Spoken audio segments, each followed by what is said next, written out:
All right, so the vast majority of you have probably not taken one of my chemistry classes, and that's okay.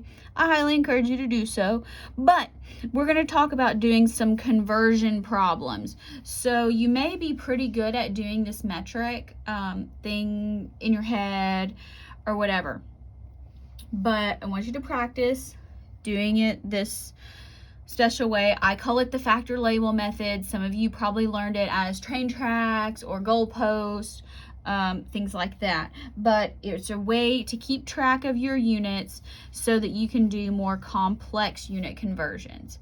And if you're like me, the first time you learn it, you're gonna hate it, but you go, it's easier if I do it the other way. But it's not. I promise. All right, so here are the things you need to know. So conversion factors can be written in 3 ways. If you write them with an equal sign, that's an equality, or you can write them as fractions. Now, ones you need to know. So that here we're dealing with kilo, centi, and milli. Prefixes here. So here we have meters, grams, and liters, and on this one we have kilo, centi, and milli as far as your prefix. So here this would be your unit, this would be your prefix. That's how this is working here. All right, so we have kilometer or kilometer.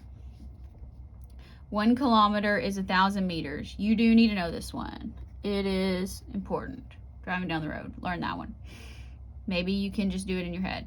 You can also write it as 1 kilometer per 1,000 meters or 1,000 meters per kilometer. So the per means fraction bar. All right. Kilograms and grams. You need to know this one. 1 kilogram is 1,000 grams.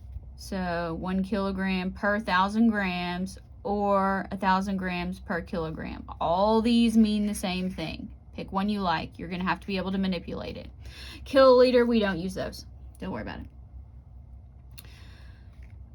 All right, let's deal with centimeters. 1 meter is 100 centimeters. So you can write that also as 1 meter per 100 centimeters or 100 centimeters per meter. Centigrams we don't use. Centiliters we don't use. All right, meters. And milli, so millimeters. Again, pay attention to your capitalization here. Because if we had a capital M, that would be megameters. That's different.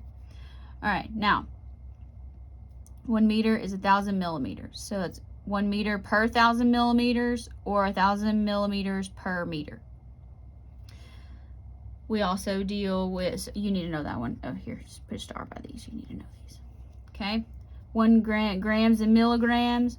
A gram is 1,000 milligrams. So you can write that either way. Put a star by that one, you need to know it. Put a star by this one, you need to know it. Liter is 1,000 milliliters. This is big when we're talking about concentrations and molarity. You need to know that. 1 liter is 1,000 milliliters or 1,000 milliliters per liter.